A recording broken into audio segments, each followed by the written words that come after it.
Hello, welcome back to my channel. First of all, huge shout out to all you guys who reached out to me on Instagram and on YouTube comments or replies. I've been really grateful that you guys like my videos and that it's been, it's of use to you guys. I'm very happy that it is. That's been my only purpose of making videos anyway. Having said that, I'm also really sorry that I've not been able to make a lot of videos like I'd promised. Between classes and part-time, I hardly get enough sleep these days, and it's been really hectic, especially given that the next week's exam week, so damn hectic, and I'm so sorry. I will try my best to make more videos in the upcoming few weeks so that I get back onto pace. Today's video, like the title suggests, is about GIC. A lot of you are already applying to the Jan intake. You've probably got your offers and you're applying for your visa. And while applying for visa, the big question of GIC comes, and probably you're clueless of what is GIC and how to apply and what can happen when you're applying, like what could go wrong or what could go right. Again, this video is not to demotivate anyone. It's in the most positive sense that I am making this video. GIC is what? GIC is Guaranteed Investment Certificate. So this is like a student plan that you get where you need to deposit a certain amount, to be very specific, 10,000 Canadian dollars in a Canadian bank while you're still in India. And they would give you a certificate saying that you have invested. So this is like a guaranteed investment that you've made. What happens is, as soon as you land in Canada, of course you need to go through certain procedures, but as soon as you land, they give you 2,000 CAD in the first month. So in the 10,000 that you deposited, you already get 2,000 CAD. And then from that month to the subsequent months, to be specific, the next 11 months, you get around $670 every month. So that is roughly $8,000, which is remaining, divided by 11 months. So that's around $670, including the interest. That's what you're given from these banks. Now this is very straightforward. This assures that it covers your living expenses. So when you're applying to visa, it's safe to apply with GIC. Now I know that if you're applying in the SDS stream, you have to apply. You have to get the GIC done. But if you're applying in the non-SDS stream, it's not mandatory for you to get your GIC done. But I would recommend that you do it because it gives the visa officer all the more reasons to accept your visa offer, or like visa application, because they are now sure that you have like a source of income in Canada where you're getting $670 every month. So even if you don't have a part-time job, and even if you don't get you don't have any other sources of income, they know that you can still survive for about a year with this money. So it makes it like it kind of enhances your application when you have your GIC.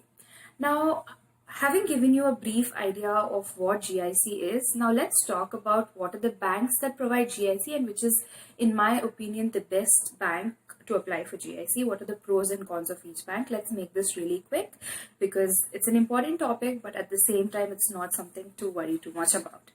So now, in my view, I know there are 3 banks that provide GIC. There are a lot more banks, but 3 banks that visas are accepted. Your visa application is easily accepted from these 3 banks. That is Scotia Bank. Obviously, you would have heard about this. ICICI Bank, which is an Indian bank that provides GIC. And the third bank is CIBC. Let's start with ICICI, then go to CIBC, and then I will end with Scotia Bank. I will tell you the pros and cons. Now, coming to ICICI Bank, it's an Indian bank. So definitely it gives you an advantage to apply in an Indian bank. But it has its own pros and cons. The pros of applying, getting your GIC done from ICICI Bank is that you don't have to wait for a long time to get your GIC certificate. So if you're already due to apply for visa, you just have to create an account in the ICICI Bank for your GIC account, and I think roughly it takes about 2 to 3 days to get the entire money transferred and to get your certificate saying that you have already invested. So if you don't have a lot of time in hand, I would recommend you go with ICICI. But the cons of ICICI is it's a tedious process once you land in Canada. I'll tell you why. Because there's no ATMs that accept ICICI debit cards. I mean, there are absolutely no banks of ICICI where I come, like where I am staying right now in Ottawa. I haven't seen a single ICICI bank. So I had to go to, my friends had to go to Canada Post to get their account activated, and it's a really tedious process. And the second thing is, every time you have to transfer some amount to another, they call it Interact. So every time you're transferring some amount to a friend, now how we do it in Google Pay or Paytm, something like that, that's what Interact is here. So bank to bank direct transfer happens. So in that, they deduct about $1.5 something for every transaction. So imagine you're giving some amount like $2 to a friend, and then you have to pay $3.50 just because you have an account in ICICI Bank. Yeah, that's the downside of getting an ICICI Bank. Coming to the second bank, that's the CIBC Bank. Now, CIBC is in a huge demand, especially during the last few weeks to apply to visa. So what happens is CIBC gives you, like, literally they give you the certificate in 24 hours. They process everything in around 24 hours, and they give you the certificate saying that you've invested in like less than 2 days. And like the worst case scenario I've heard so far is 2 days, 2 to 3 days, especially because they had like a Sunday, like a Saturday and a Sunday or something in between, and that's the reason that they got it that late. But CIBC, yes, definitely gives you very quickly. So if you're somewhere in, let's say you have to fly in December and you're still you're already in the end of November and you don't know what to do, then CIBC is your go-to because they literally process it that quickly. But also there's one downside that they would not give you the same amount that ICICI and Scotia gives you. So like I said, they give you $2,000 first, and then they give you $670 each month. But so far in what I've heard, CIBC gives you like $1,000 for every 45 days. It's again the same thing. It's not different. The amount is the same thing. But when you get it in an interval of 45 days, you fall behind in your rent and some expenses that you could have covered, and also when you get $1,000, you might splurge a little and fall short of cash towards the end of the 45th, towards the end of that 45 days. So that's one thing about CIBC Bank, but I would definitely not say that it's bad because my friends have had a good experience. The interact with CIBC is also great. I don't think they charge you anything to transfer to other banks or to accept money from other banks. That's a great thing. So yeah, CIBC is a good thing.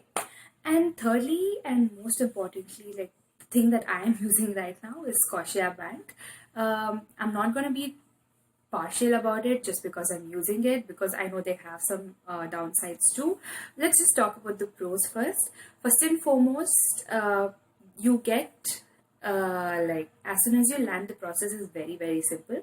All you have to do is go to the bank, sometimes make an appointment, because usually there's a lot of students coming in during that term, like the student term, and because of that, they have a lot of traffic and they literally spend like 30 to 40 minutes to get your entire process ready. So it takes some time. They require you to make an appointment. Apart from that, once you have an appointment, the process is pretty simple.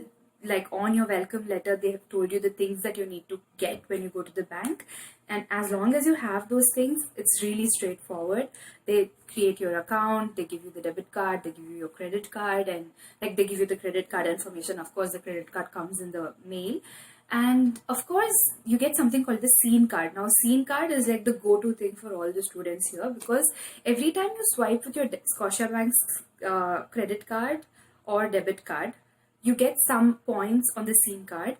If you collect about 1,250 points, if I'm not wrong, you can watch one free movie in the theaters here.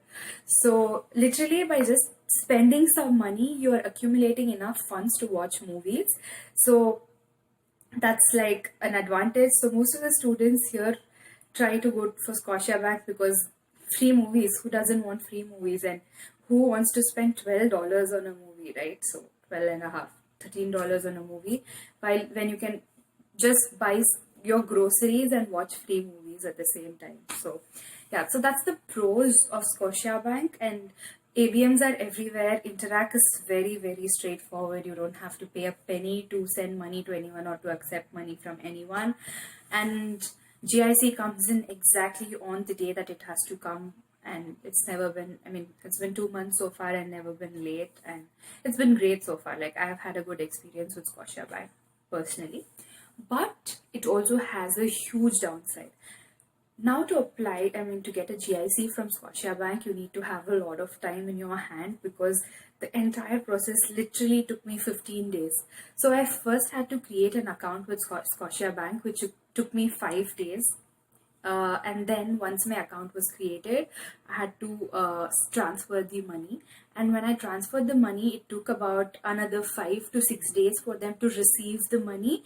And then another roughly like 3 days for them to give me a confirmation saying they've received the money. And then 1 day later, they gave me my document, like the graduate certificate saying you have invested. So yeah, the swift confirmation.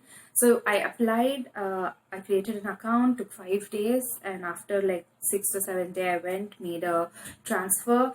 After 2 days of the transfer, I got a swift confirmation saying the amount has been, accepted by them, like they've got the amount. And then after 3 more days, I finally received the GIC certificate. So the entire process roughly took me about 2 weeks with all the Saturdays and Sundays in between.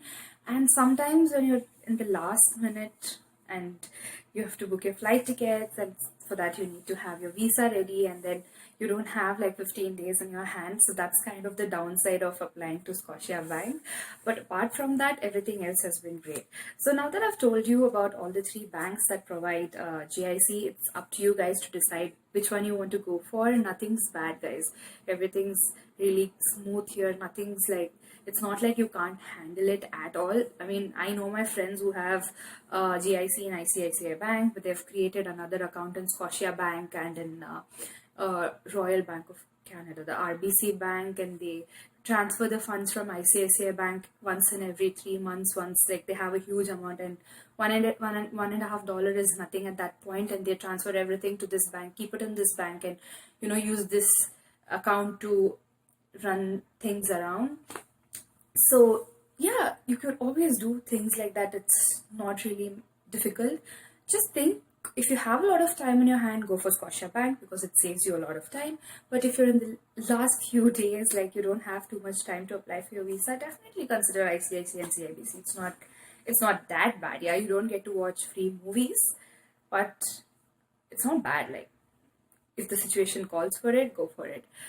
So that's it about my today's video. I hope this helps you guys, because I know a lot of you are right now applying for visa. If you have any questions regarding the entire process, I mentioned SDS and non-SDS in my video. I don't know how many of you know what it is. If you don't, let me know. I can make a video about it. So yeah, I think that's it. Good. Nice that we wound up the video pretty quickly. Yeah, so see you guys in my next video then. Ta-da!